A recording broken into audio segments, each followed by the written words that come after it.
What's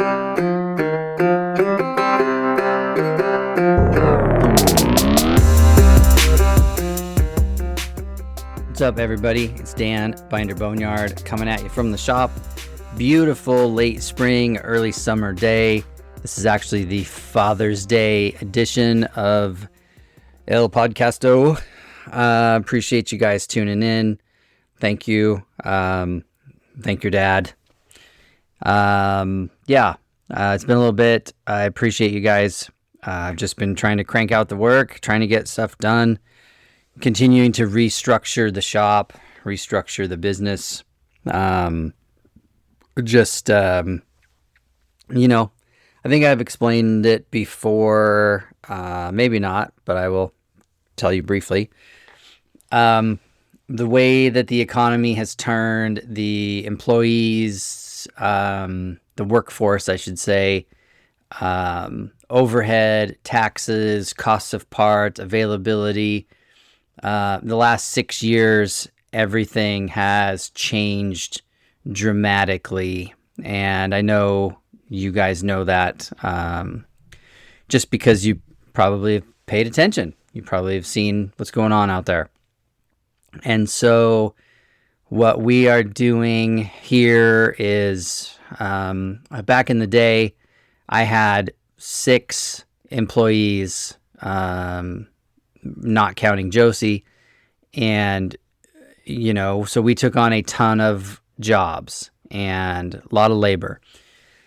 But what I discovered, and I should have noticed earlier, was that the real stable income, if I can call it that, is sales.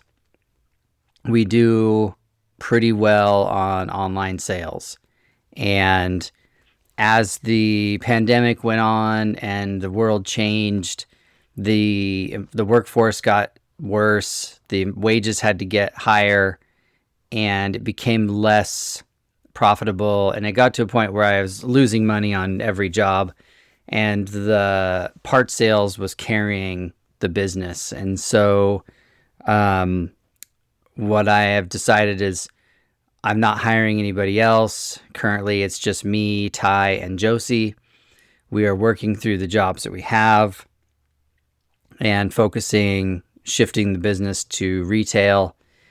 And when all of the customer jobs are done, we will not be taking on any new work, and we are solely going to retail only. I will be building 1 truck a year for myself, and I will drive it, I will market it, and then I will sell it either online or auction. I'd like to take a truck to Barrett-Jackson or Mecum or something like that, just for the adventure of it. And because the business is powered by online sales, if I take a truck to Barrett and it only sells for $55,000 or something, I'm not going to be heartbroken, because I don't need that. I won't have needed that for the shop to survive. And that's pretty much my retirement plan. I have enough trucks in my inventory to build 1 or 2 a year until I retire at 65 or 67. And then I will probably end up trying to sell the business and sell everything after that. We'll see. I say that now, but anyway, so that's our plan. That's what we're doing here. We are getting jobs done, getting work out. I believe I have a couple more years of work before I can successfully make that transition. I also have 50 trucks to tear down and catalog and organize and clean up and take care of. So, I have work here for the rest of my life, for sure. But anyway, not that anybody asked, but that's where I'm headed. That's what my plan is. But to get down to the meat and potatoes of what today's podcast is about, because today is Father's Day, and it's coming into summer, I was going to touch on comfort. And I know that's laughable. You know, you got an old International, and so comfort was kind of an afterthought. I mean, definitely the 70s were better every year. You know, the newer they got, the more comfortable they got, with a giant leap in 1969 in the D series and 1972 in the Scouts. You know, the difference between a average equipped 800 and an averagely equipped Scout 2 is a whole different world. You know, barely recognizable between the two of them. So when they were new, they were fairly comfortable. I mean, they were no Cadillac, that's for sure. But for a four-wheel drive work truck, you know, they were fairly comparable to the big three. But now you fast forward 50, 60 years, and they are not nearly as comfortable as a new car, not even close, and not as comfortable as they were when they were new. So, you know, there's steps that you can take to make them more enjoyable. And I have covered this in previous podcasts. So if you're a diehard fan, you may recognize some of these things. But if you're new, you know, get a pen and a piece of paper, because you're going to want to write these down. So the first thing that I try to mitigate is temperature. They get hot.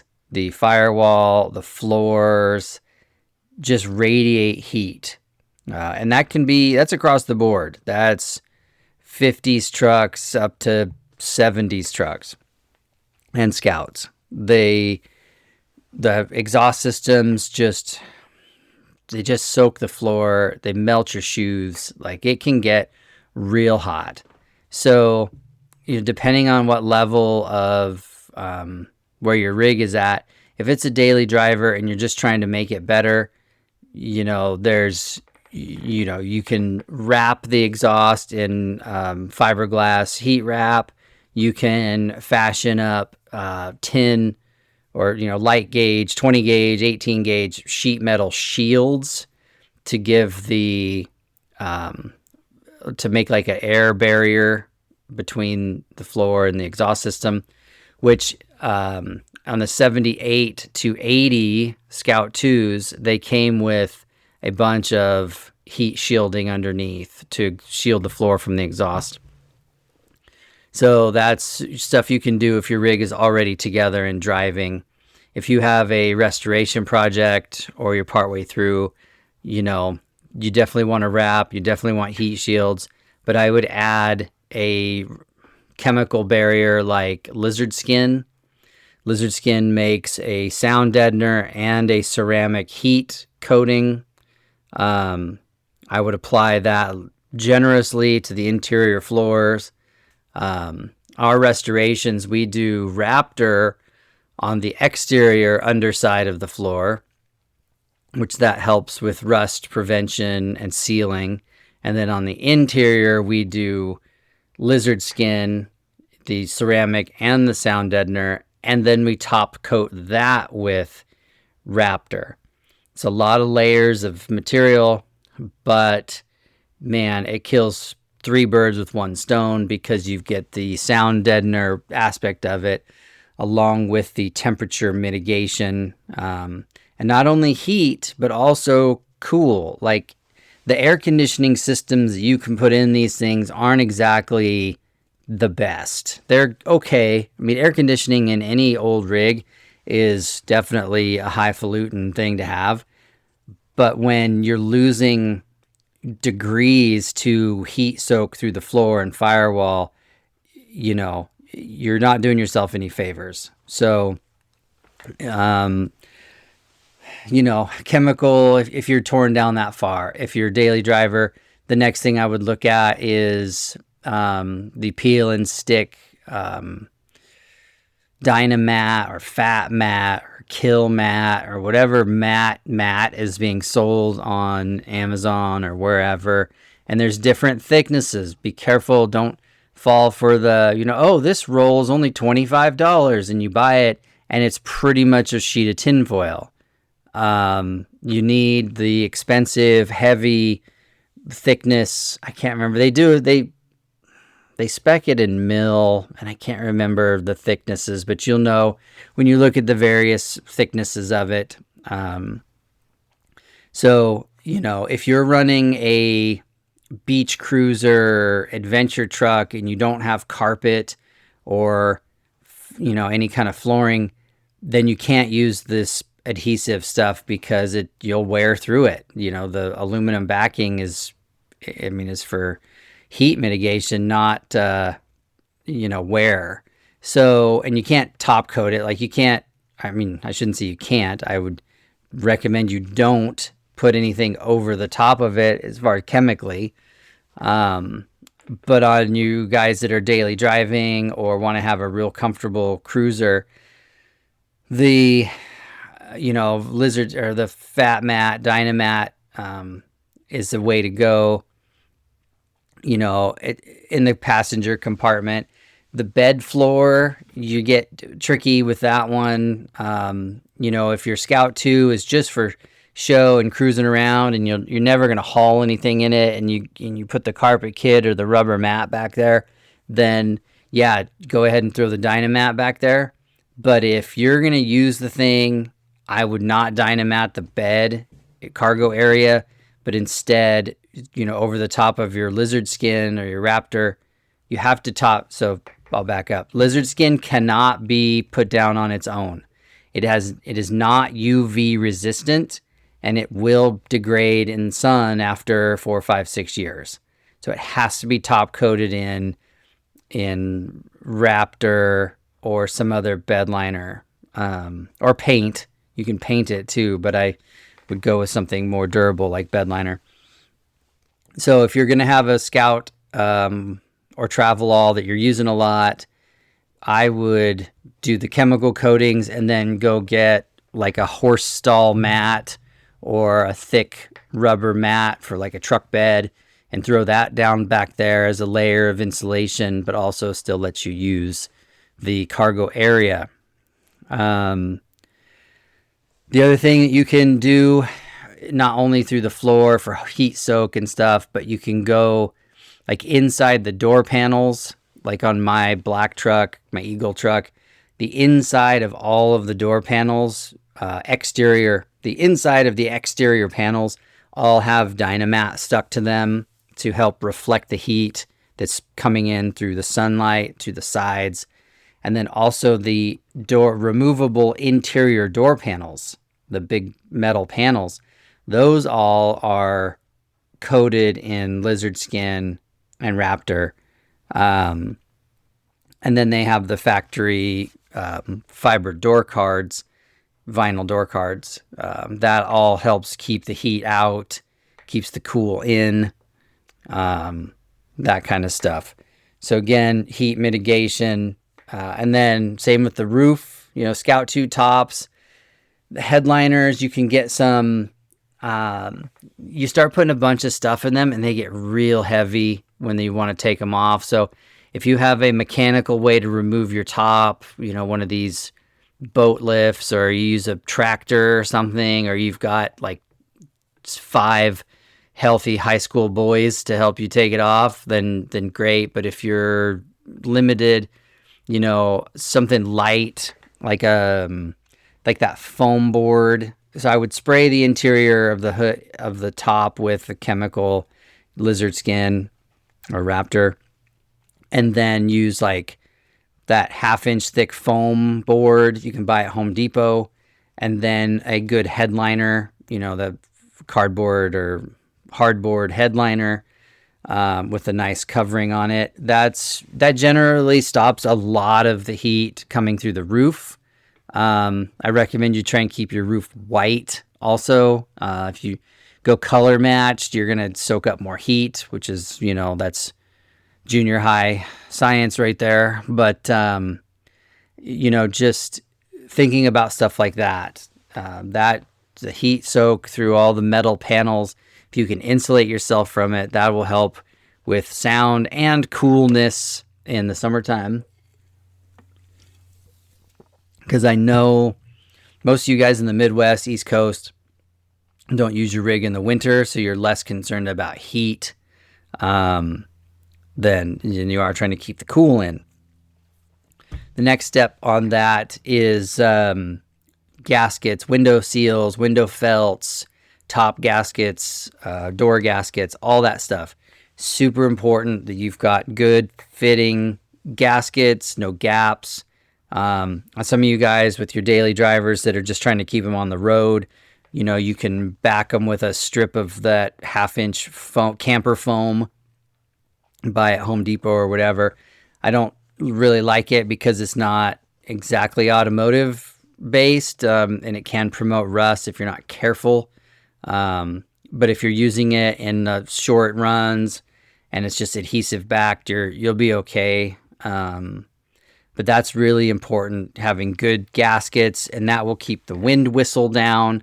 That will keep the breeze down. That will keep the heat out or in, if you're a West Coaster and you're using them in the wintertime like I do, you want your windows to seal up good so you don't let your heat out, especially if you have a big truck. If you have a Travelette or a Travel All and you've got all that air to heat up, you don't want your heat escaping out, poor fit.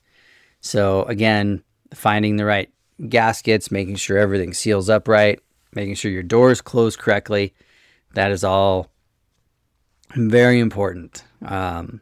So once you cover that, your temperature regulation and your sound mitigation, and some of that you're going to have to hunt down squeaks and rattles. Travel Alls especially are notorious for backseat squeaks, backseat rattles. Scout 2 tops, the T-handles love to rattle inside. And there's ways that you can, remove the T-handle and the actuator rods, and you can put like a wrap of Gorilla Tape around the hex actuator and then slide the rod back on. And that will mitigate the rattle, and it'll firm up how the latch works. But that is what I would consider a semi-temporary fix, because after a year or two, that Gorilla Tape will wear through and your rattles will come back. So stuff like that is what I would consider temporary, but there really is no good permanent fix for that unless you want to get really deep in the weeds with some machined parts and press fit type stuff. Which I've seen guys do, nerds that are super engineering, they will handle that. But, for the regular Joes, just some well-placed lubricant, some tape here and there, it really goes a long ways towards slowing the rattles down. And again, makes them more comfortable, because that is fatiguing. Sound will wear you out. I mean, I drive my black truck across the country, that DT 360, just screaming, straight pipe running right underneath the cab, spitting out right behind the back door. After 12 or 14 hours on the road of that thing just singing at 2,300 RPM, like my right ear is ringing. And it's like I was at a rave or a concert. If you've ever been to like a really loud punk rock show or something, and you walk out and you're just like, womp, womp, womp, womp, womp, womp, womp. You can't hear anything. That's what it's like in the black truck. And it's got carpet, it's got sealer, it's got Dynamat, it's got good window seals, it's got everything. So, on that note, if your truck's running straight pipes or a bunch of loud exhaust and it's wearing you out, maybe look into some 4-chamber turbos or something else and get rid of the Flowmasters, or route your exhaust so that it points down at the ground to help mitigate some of that sound. But yeah. The next thing about comfort is kind of on that air HVAC line, is just make sure that your heater is working good. Good heater core, good ducting. You can buy that HVAC ducting from our website in the various sizes that the Scouts and the Travelalls used. Make sure that your defrost works. Make sure that your floor vents, you've got those vents in the kick panels. Make sure that they're not packed with leaves and debris. You open those things up and nothing comes out. Well, you've got something in the way. So make sure that all that is clear and you're getting fresh air through those vents when you want them. Making sure, like I say, the heater works. And then air conditioning. If you have an aftermarket AC system, which most of us do, making sure that, again, the ducting is good and insulated and away from heat sources. Making sure that the system is operating properly. Your condenser has a fan on it or whatever to help keep, to cool down that process. And your cold air is staying in the cab and not leaving through, poor fitting vents and things like that. I've seen where the tube will become disconnected behind the dash and you never know it. It's just the truck's getting kind of warm inside, and then you touch the dash and there's like a ice cold spot on the dash from where the ducting fell off and was blowing straight at the back of the radio or something. So really make sure all your stuff is routed correctly. And then we start getting into things like the seats and ergonomics. On the Scout 2s, we sell a seat base that's shorter. It's 1 inch shorter and has more adjustment in it than factory seat bases if you have bucket seats. Our bases work for bench seats as well. But being a little lower and being able to move the seat around a little bit seems to help. If you've got short legs or you've got long legs, having a few more inches of room helps a ton. That's why I've vowed that I will never haul with a single cab pickup ever again, because the Travelettes have spoiled me. Same with the Travelalls. Having all that room in the interior to move the seat around really has gone a long ways towards comfort, and why I can drive, a screaming Travelette for 14 or 16 hours a day across the country. So that's important. So if your seat foam is broke down, which it probably is if you're on original type stuff, spend the money, have the seats reupholstered. There's various durometers of foam. A good upholsterer will set you up with, some progressive layers of softer to harder foam so that it's not quite so hard. They can even shape the seat a little differently to give you some lumbar, give you a little bolster. Materials they can use will help with the breathing, and everybody wants to look all cool with their original vinyl or leather, and then you just burn your ass on it every time you get in it, or you're sweating so bad that it's not breathing right. So think about maybe a little bit of function over fashion when you're picking your interior upholstery stuff. You guys that are trying to do seat covers out of Pendleton blankets, remember those are wool. That is a wool seat. So if you want to drive it in the summertime, you are going to be hot. So think about that. But it's important to have, comfortable foaming, and then having the seat laid out in a way that it's comfortable and ergonomic, where you're not sitting at a 90-degree angle to the floor and, like you're on a park bench or something, you're squared up. If you have the bench seat or bench seats, same thing. Like, you can have nice foam. You're not stuck with this single layer foam, whatever the cheap upholstery shop throws in there. There's different durometers of foam, and you can get decent setups. Again, I got bench seats in both of my Travelettes, all of my Travelettes, and I've driven across the country. And yeah, I don't know, maybe I'm tougher than you. I don't know. But I'm just saying, you can have comfortable bench seats. It's not impossible. I do like the split bench, or split buckets, I should say, in our 1010. because it has an armrest. The center console folds down and there's an armrest, and I like that. If you don't have the means to have your seats reupholstered and then put in an armrest, they make center consoles you buy at AutoZone or wherever that have a little arm pad on them, and throw that on there. It's nice having that center armrest. Again, comfort helps a lot. And then other things like cup holders. Super Scout sells a bracket that you can bolt to your tonneau cover if you have a Scout 2, or, Tuffy has the center consoles with the cup holders in them. Get your seat reupholstered with a built-in cup holder. That stuff all, again, is super helpful. It's nice to have a cup holder.